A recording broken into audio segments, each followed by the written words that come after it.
Hi hello ನಮಸ್ತೆ friends, welcome back to my cooking channel. Friends, ಎಲ್ಲರೂ ಹೇಗಿದ್ದೀರಾ? I hope ಎಲ್ಲರೂ ಚೆನ್ನಾಗಿದ್ದೀರಾ ಅಂತ ಅಂದ್ಕೊಂಡು ಭಾವಿಸ್ತಾ ಇವತ್ತಿನ ವಿಡಿಯೋನ ಸ್ಟಾರ್ಟ್ ಮಾಡ್ತಾ ಇದ್ದೀನಿ. ಇವತ್ತು ನಾನು ನಿಮ್ಮ ಜೊತೆ ಶೇರ್ ಮಾಡೋಕ್ಕೆ ಬಂದಿರೋಂಥ ರೆಸಿಪಿ ಬಂದುಬಿಟ್ಟು ಅವರೆಕಾಳು ಬಾತನ್ನ ಹೇಗೆ ಮಾಡೋದು ಅಂತ ನಿಮ್ಮ ಜೊತೆ ಶೇರ್ ಮಾಡ್ಕೋಬೇಕು ಅಂದ್ಕೊಂಡಿದ್ದೀನಿ. ಇದೇನಪ್ಪ ಅವರೆಕಾಳು ಬಾತು ಅಂತ ಯೋಚನೆ ಮಾಡ್ತಾ ಇದ್ದೀರಾ? ನೀವು ಇದು ಸಿಂಪಲ್ ಆಗಿರುತ್ತೆ ಮತ್ತು ತುಂಬ ಈ ಅವರೆಕಾಳು ಸೀಸನ್ನಲ್ಲಿ ಅವರೆಕಾಯಿ ಸೀಸನಲ್ಲಿ ಯೂನಿಕ್ಕಾಗಿ ಮಾಡುವಂಥ ರೆಸಿಪಿ ತುಂಬ ಚೆನ್ನಾಗಿರುತ್ತೆ. ಇವತ್ತಿನ ನಾನು ಬೆಳಗಿನ ತಿಂಡಿಗೆ ಈ ರೆಸಿಪಿನ ನಾನು ಟ್ರೈ ಮಾಡಿದ್ದೀನಿ. ತುಂಬ ಚೆನ್ನಾಗಿ ಬರುತ್ತೆ, ನಿಮಗೂ ಇಷ್ಟ ಆಗುತ್ತೆ ಅಂದ್ಕೊಂಡಿದ್ದೀನಿ. ನಾನು ಈ ವಿಡಿಯೋನ ಸ್ಟಾರ್ಟ್ ಮಾಡ್ತಾ ಇದ್ದೀನಿ.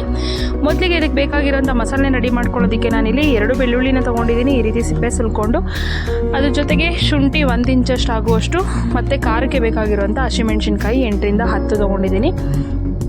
ಅದ್ರ ಜೊತೆಗೆ 1 ಆನಿಯನ್ನು, ಸ್ಮಾಲ್ ಆನಿಯನ್ನೇ, ತುಂಬ ಬಿಗ್ ಸೈಜ್ ಏನಿಲ್ಲ, ಅದನ್ನು ಕೂಡ ಹುರ್ಲಿಕ್ಕೆ ಹಾಕೋತಾ ಇದ್ದೀನಿ. ಅದ್ರ ಜೊತೆಗೆ 1 ಮುಷ್ಟಿಯಷ್ಟು ಪುದೀನ ಸೊಪ್ಪು ಹಾಕ್ಕೊಂಡಿದ್ದೀನಿ. ಅದ್ರ ಜೊತೆಗೆ ಸ್ವಲ್ಪ ಕೊತ್ತಂಬರಿ ಸೊಪ್ಪನ್ನು ಕೂಡ ಹಾಕ್ಕೊಂಡಿದ್ದೀನಿ. ಈಗ ಇದನ್ನು ಈ ರೀತಿಯಾಗಿ ಗ್ರೈಂಡ್ ಮಾಡಿ ಇಟ್ಕೊಂಡಿದ್ದೀನಿ.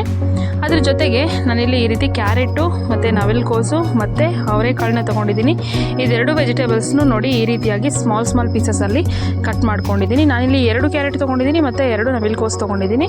ಇಲ್ಲಿ 1 ಸ್ಮಾಲ್ ಕಪ್ ಮೆಜರ್ಮೆಂಟಲ್ಲಿ ಅವರೆಕಾಳನ್ನ ತೊಗೊಂಡಿದ್ದೀನಿ. ಈಗ ಒಗ್ಗರಣೆಗೆ ಬೇಕಾಗಿರೋಂಥ ಆಯಿಲ್ನ ಹಾಕೋತಾ ಇದ್ದೀನಿ. ಒಂದು 3ರಿಂದ 4 ಸ್ಪೂನ್ ಆಗೋಷ್ಟು ಆಯಿಲ್ನ ಹಾಕ್ಕೊಂಡಿದ್ದೀನಿ. ಆ ಆಯಿಲ್ ಬಿಸಿ ಆದಮೇಲೆ ಸ್ವಲ್ಪ ಚಕ್ಕೆ, 2 ಏಲಕ್ಕಿ ಹಾಕ್ಕೊಂಡಿದ್ದೀನಿ. ನಂತರ ಇದಕ್ಕೆ ಕಟ್ ಮಾಡಿ ಇಟ್ಕೊಂಡಿರೋಂಥ 1 ಆನಿಯನ್ನ ಹಾಕ್ಕೊಂಡು ಚೆನ್ನಾಗಿ ಫ್ರೈ ಮಾಡ್ಕೋತಾ ಇದ್ದೀನಿ.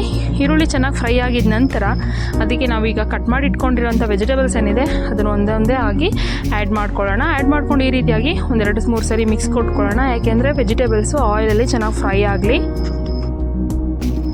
ನಂತರ 1-2-3 ನಿಮಿಷ ಇದು ಫ್ರೈ ಆಗಿದ ನಂತರ ನಾವೀಗ ವಾಶ್ ಮಾಡಿ ಇಟ್ಕೊಂಡಿರೋಂಥ ಅವರೆಕಾಳು ಏನಿದೆ ಅದನ್ನು ಕೂಡ ಆ್ಯಡ್ ಮಾಡ್ಕೋತಾ ಇದ್ದೀನಿ. ಅದನ್ನು 1-2 ನಿಮಿಷ ಆಯಿಲಲ್ಲಿ ಚೆನ್ನಾಗಿ ಫ್ರೈ ಮಾಡ್ಕೊಳ್ಳೋಣ. ಇದು ಹಸಿ ಕಾಳು ಸೀಸನಲ್ಲಿ ತೊಗರಿ ಕಾಳು, ಅವರೆಕಾಳು ಅಥವಾ ಅಲಸಂದೆ ಕಾಳು ಯಾವ ಕಾಳು ಹಾಕಿ ಮಾಡಿದ್ರೂ ತುಂಬ ಚೆನ್ನಾಗಿರುತ್ತೆ. ಬಟಾಣಿ ಬದಲಾಗಿ ನಾವು ಈ ರೀತಿ ಹಸಿ ಕಾಳನ್ನ ಯೂಸ್ ಮಾಡಿ ಮಾಡ್ಕೊಳ್ಳೋದ್ರಿಂದ ತುಂಬ ಚೆನ್ನಾಗಿರುತ್ತೆ. ನೀವು ಒಂದ್ಸರಿ ಟ್ರೈ ಮಾಡಿ. ಈಗ ಅದ್ರ ಜೊತೆಗೆ 2 ಟೊಮೆಟೊನ ಈ ರೀತಿ ಕಟ್ ಮಾಡಿಕೊಂಡು ಅದನ್ನು ಕೂಡ ಹಾಕೋತಾ ಇದ್ದೀನಿ. ನೀವು ಕಟ್ ಮಾಡ್ಕೊಳ್ಳೋದು ಬೇಡ, ನಾವು ಗ್ರೈಂಡ್ ಮಾಡ್ಕೊಂಡು ಹಾಕೋತೀವಿ ಟೊಮೆಟೊ ಪ್ಯೂರಿನ ಅಂದರೆ ಪರವಾಗಿಲ್ಲ, ಅದನ್ನು ಕೂಡ ಹಾಕೋಬೋದು, ಅದು ಕೂಡ ತುಂಬ ಚೆನ್ನಾಗಿರುತ್ತೆ. ನೋಡಿ ಈ ರೀತಿ ಮಿಕ್ಸ್ ಮಾಡ್ಕೊಂಡು 2 ನಿಮಿಷ ಆದಮೇಲೆ ನಾವು ರುಬ್ಬಿಟ್ಕೊಂಡಿರೋಂಥ ಮಸಾಲೆ ಏನಿದೆ ಈಗ ಅದನ್ನು ಆ್ಯಡ್ ಮಾಡ್ಕೋತಾ ಇದ್ದೀನಿ. ಆ್ಯಡ್ ಮಾಡಿಕೊಂಡು ಇದು ಹಸಿ ವಾಸನೆ ಹೋಗೋವರೆಗೂ 5 ಮಿನಿಟ್ಸು ಚೆನ್ನಾಗಿ ಹಾಗೆ ಎಣ್ಣೆಯಲ್ಲಿ ಫ್ರೈ ಮಾಡ್ಕೋಬೇಕು. ಯಾಕೆಂದರೆ ಶುಂಠಿ, ಬೆಳ್ಳುಳ್ಳಿ ಮತ್ತು ಪುದೀನ ಇದೆಲ್ಲ ಹಸಿಯಾಗಿ ಹಾಕ್ಕೊಂಡಿರೋದ್ರಿಂದ ಇದು ತುಂಬ ಹಸಿ ವಾಸನೆ ಇರುತ್ತೆ. ಸೊ ಹಾಗಾಗಿ ಸ್ವಲ್ಪ ಚೆನ್ನಾಗಿ ಇದನ್ನು ಫ್ರೈ ಮಾಡ್ಕೊಳ್ಳೋಣ. ಈ ರೀತಿಯಾಗಿ ಚೆನ್ನಾಗಿ ಮಿಕ್ಸ್ ಕೊಟ್ಕೊಳ್ತಾ ಇದ್ದೀನಿ. ಈಗ ಅದಕ್ಕೆ ಒಂದೊಂದಾಗಿ ಮಸಾಲ ಇಂಗ್ರೀಡಿಯೆಂಟ್ಸ್ನ ಆ್ಯಡ್ ಮಾಡ್ಕೊಂಡು ಹೋಗ್ತೀನಿ. ಗರಂ ಮಸಾಲ 1 ಸ್ಪೂನ್ ಆಗುವಷ್ಟು ಗರಂ ಮಸಾಲ ಹಾಕ್ಕೊಂಡೆ, ಮತ್ತು ಚಿಕನ್ ಮಸಾಲ 2 ಸ್ಪೂನ್ ಆಗುವಷ್ಟು ಚಿಕನ್ ಮಸಾಲ ಹಾಕ್ಕೊಂಡೆ, ಮತ್ತು ಧನಿಯಾ ಪೌಡರು 1-2 ಸ್ಪೂನ್ ಇದೆ, 2 ಸ್ಪೂನ್ ಆಗುವಷ್ಟು ಧನಿಯಾ ಪೌಡರ್ ಹಾಕ್ಕೊಂಡು ಈಗ ಇದೆಲ್ಲದನ್ನು ಒಂದೊಳ್ಳೆ ಮಿಕ್ಸ್ ಕೊಟ್ಕೊಳ್ಳೋಣ. ಈ ಪೌಡರಲ್ಲೂ ಸ್ವಲ್ಪ ಹಸಿ ಸ್ಮೆಲ್ ಇರುತ್ತೆ. ಸೊ ಹಾಗಾಗಿ ಇದನ್ನು ಕೂಡ ಸ್ವಲ್ಪ ಫ್ರೈ ಮಾಡಿಕೊಂಡ್ರೆ ಒಳ್ಳೆಯದು, ತುಂಬ ಚೆನ್ನಾಗಿ ಬರುತ್ತೆ ಫ್ಲೇವರು. ನೋಡಿ ಈ ರೀತಿಯಾಗಿ ಚೆನ್ನಾಗಿ ಫ್ರೈ ಮಾಡ್ಕೊಳ್ಳೋಣ 1-2-3 ನಿಮಿಷ. ಹೀಗೆ ಇರಲಿ, ಯಾಕೆಂದರೆ ಮಸಾಲೆ ಏನೆಲ್ಲ ಹಾಕ್ಕೊಂಡಿದ್ದೀವಿ ಅದು ಕೂಡ ವೆಜಿಟೇಬಲ್ಸ್ಗೆ ಚೆನ್ನಾಗಿ ಹಿಡ್ಕೊಳ್ಳುತ್ತೆ. ಸೊ ಹಾಗಾಗಿ ಈಗ ಇದ್ರ ಜೊತೆಗೆ ನಾನು ಏನು ಆ್ಯಡ್ ಮಾಡ್ಕೋತಾ ಇದ್ದೀನಿ ಅಂದರೆ ಮೊಸರು ಆ್ಯಡ್ ಮಾಡ್ಕೋತಾ ಇದ್ದೀನಿ.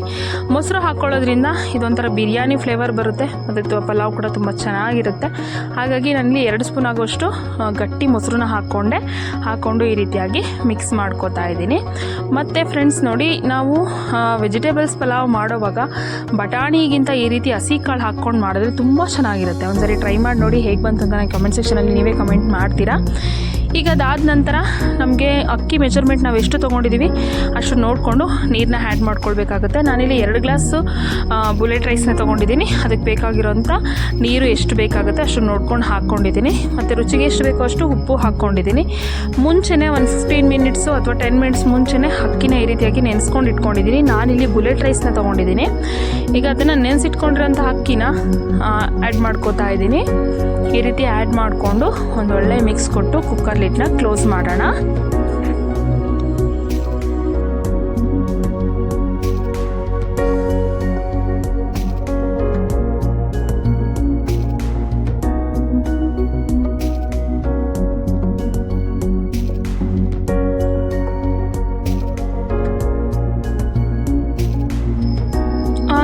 ಒಂದು ವಿಸಲ್ ಕೂಗೋಕ್ಕೂ ಮುಂಚೆ ನಾನು ಕುಕ್ಕರ್ನ ಆಫ್ ಮಾಡ್ಕೊಂಡಿದ್ದೀನಿ. ನೋಡ್ತಾ ಇದ್ದೀರಲ್ಲ ಎಷ್ಟು ಚೆನ್ನಾಗಿ ಬಾಯ್ಲ್ ಆಗಿದೆ ಅಂತ. ಅವರೆಕಾಳು ಬಾತ್ ಏನಿದೆ ಕ್ವಿಕ್ಕಾಗಿ ಈಸಿಯಾಗಿ ತುಂಬ ಸೂಪರಾಗಿ ಸ್ಪೈಸಿಯಾಗಿ ರೆಡಿ ಆಗಿದೆ. ಮತ್ತು ಇದನ್ನು ಒಂದೊಳ್ಳೆ ಮೊಸರು ಬಜ್ಜಿ ಜೊತೆ ಸರ್ವ್ ಮಾಡ್ಕೊಳ್ಳಿ ಅಥವಾ ಚಟ್ನಿ ಜೊತೆ ಸರ್ವ್ ಮಾಡ್ಕೊಳ್ಳಿ, ಯಾವುದ್ರ ಜೊತೆ ಆದ್ರೂ ಇದು ಸೂಪರ್ ಕಾಂಬಿನೇಷನ್ ಆಗಿರುತ್ತೆ. ಮತ್ತು ಬಿಸಿ ಬಿಸಿ ತಿಂತಾ ಇದ್ರಂತೂ ಮಧ್ಯ ಮಧ್ಯ ಅವರೆಕಾಳು ಸಿಗ್ತಾಯಿದ್ರೆ ಮತ್ತು ನಾವು ಹಾಕಿರೋ ವೆಜಿಟೇಬಲ್ಸ್ ಸಿಗ್ತಾಯಿದ್ರಂತೂ ವಾವ್ ಸೂಪರಾಗಿರುತ್ತೆ. ಆ ಟೇಸ್ಟ್ನ ಇಮ್ಯಾಜಿನ್ ಮಾಡ್ಕೊಳ್ಳೋಕ್ಕೂ ಆಗೋದಿಲ್ಲ, ಅಷ್ಟು ಚೆನ್ನಾಗಿರುತ್ತೆ. ಈ ವಿಡಿಯೋ ನಿಮಗೆ ಇಷ್ಟ ಆಯಿತು ಅಂದ್ಕೊಂಡಿದ್ದೀನಿ. ಇಷ್ಟ ಆಗಿದ್ರೆ ನನ್ನ ಚಾನಲ್ನ ಸಬ್ಸ್ಕ್ರೈಬ್ ಮಾಡ್ಕೊಳ್ಳೋದಕ್ಕೆ ಯಾಕಿನ್ನೂ ತಡ ಮಾಡ್ತಾ ಇದ್ದೀರಾ? ಹಾಗಿದ್ರೆ ಸಬ್ಸ್ಕ್ರೈಬ್ ಮಾಡ್ಕೋತೀರಾ ಅಲ್ವಾ? ವಿಡಿಯೋ ಇಷ್ಟ ಆಗಿದ್ರೆ ನಿಮ್ಮ ಫ್ಯಾಮಿಲಿ ಫ್ರೆಂಡ್ಸ್ಗೂ ಶೇರ್ ಮಾಡಿ, ಲೈಕ್ ಮಾಡಿ, ಕಮೆಂಟ್ ಮಾಡಿ ಅಂತ ಹೇಳ್ತಾ, ಇವತ್ತು ನಾನು ತಿಂಡಿಗೆ ಮಾಡಿರುವಂಥ ಈ ಅವರೆಕಾಳು ಬಾತನ್ನ ನಾನು ಗಟ್ಟಿ ಮೊಸರು ಜೊತೆಗೆ ಈ ಮೊಸರು ಜೊತೆನೇ ನಾನು ಸರ್ವ್ ಮಾಡ್ಕೊಂಡಿದ್ದೀನಿ. ಯಾಕೆಂದರೆ ನಿಮಗೆ ಬೇಕಾದರೆ ಮೊಸರು ಬಜ್ಜಿ ಜೊತೆ ನೀವು ಸರ್ವ್ ಮಾಡ್ಕೊಳ್ಳಿ. ನನಗೆ ಈ ರೀತಿ ಗಟ್ಟಿ ಮೊಸರು ಜೊತೆನೇ ತಿನ್ನೋದಕ್ಕೆ ತುಂಬ ಇಷ್ಟ ಆಗುತ್ತೆ. ಸೊ ಹಾಗಾಗಿ ನಾನು ಇವತ್ತಿನ ಅವರೆಕಾಳು ಬಾತನ್ನ ಈ ರೀತಿ ಮೊಸರು ಜೊತೆಗೆ ಸರ್ವ್ ಮಾಡಿದ್ದೀನಿ. Thanks for watching friends.